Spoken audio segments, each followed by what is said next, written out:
Good evening. आज मैं कुछ टॉपिक्स को लेके फिर से आया हूँ, जैसे कि आरोहण अवरोह, आरोह अवरोह, अलंकार, वादी समवादी, अनुवादी विवादी, पकड़ आलाप तान, स्थायी अंतरा, मात्रा, ताल, बोल, ठेका। तो ये कुछ चीज़ें हैं जो क्लासिकल जब आर्टिस्ट लोग गाते हैं तो इसमें ये सारी चीज़ें होते हैं। तो इसको समझना होगा पहले कि ठेका, ठेका क्या है। ठेका मतलब किसी भी ताल आप ले लीजिए, जैसे कि एक ताल हो, त्रिताल हो, जब प्लेन तरीके से उसको बजाया जाता है तब उसको हम ठेका कहते हैं। एक आवर्तन पूरा, एक आवर्तन मतलब अगर धा धिन धिन धा, धा से शुरू होता है ताल, फिर धा में आके अंत होता है। तो ये प्लेन तरीके से बजाने को हम ठेका कहते हैं। जैसे कि धा धिन धिन धा, धा धिन धिन धा, ना तिन तिन ता, ते टे धिन धिन धा, ये होते हैं ठेका।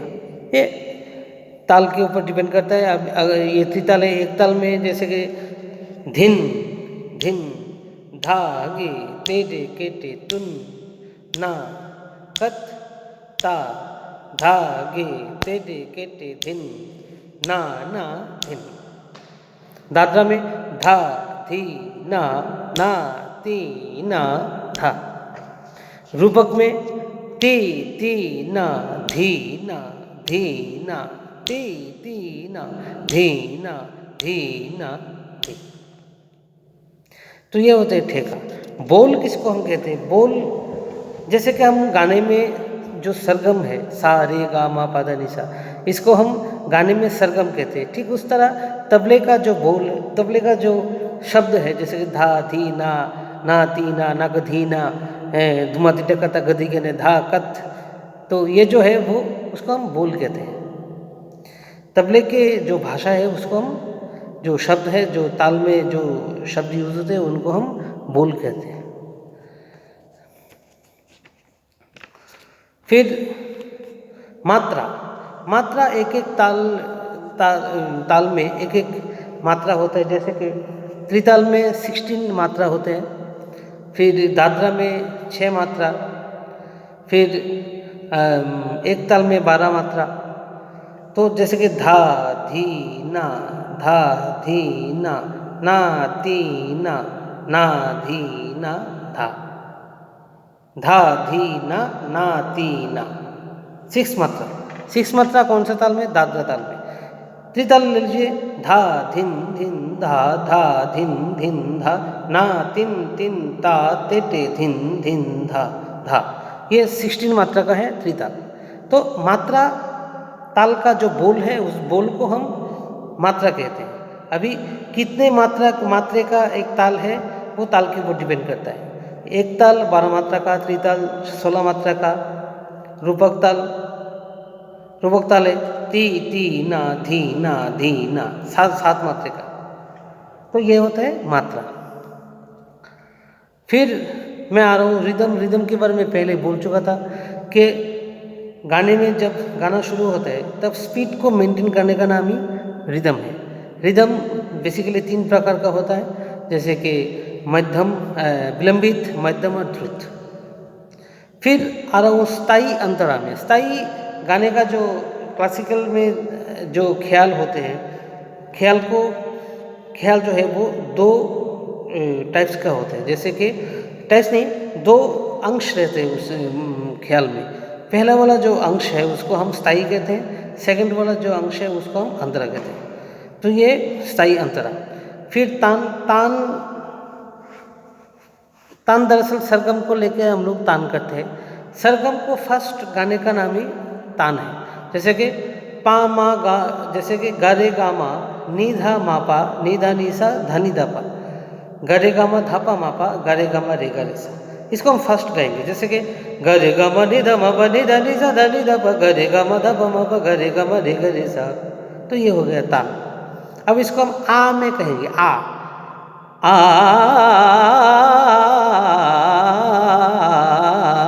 तो ये हो गया आकार। आलाप के बारे में मैंने पहले बोला कि आलाप का मतलब है दर्शकों के साथ राग का जो इंट्रोडक्शन करना। आलाप आलाप का जो यूज़ है वो नोम तोम से होता है, धीम तानाना से होते हैं, देरेना से होते हैं।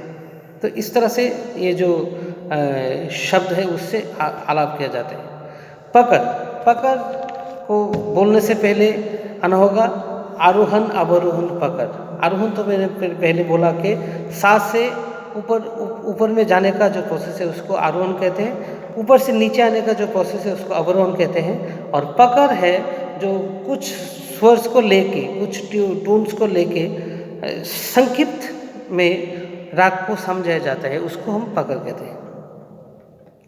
फिर वादी स्वर, राग में सब स्वरों के बीच में एक ऐसा स्वर है जिसको राग में बार बार यूज किया जाता है, बार बार यूज किया जाता है। जैसे कि राग ईमन में गांधार को जैसे बार बार यूज होते हैं गांधार, जैसे कि नी रे गा ध नी रे नी मा ध नी रे गा पा रे गा ध पा रे गा। तो इस तरह से गा जो है बार बार यूज होते हैं। इसको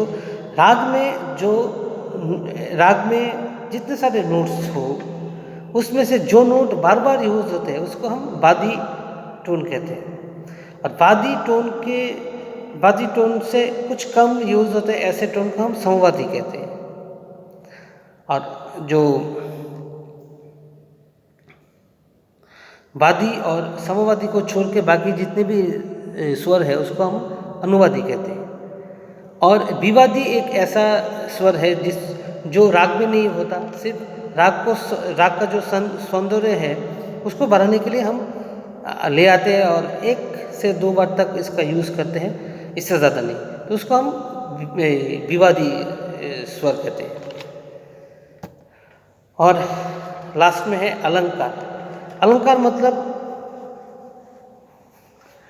कुछ शब्द को लेके सजाया जाता है, जैसे कि जिससे कि राग का जो सौंदर्य है वो थोड़ा बढ़े।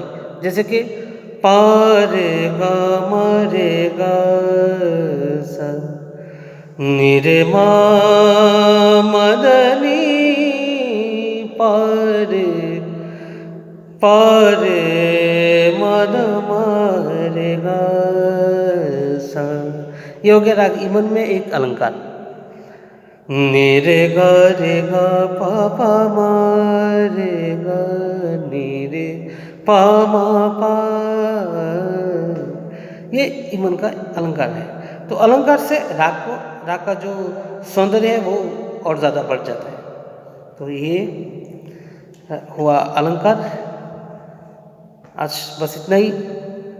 अगले डिटेल्स के लिए देखते रहिएगा। Thank you.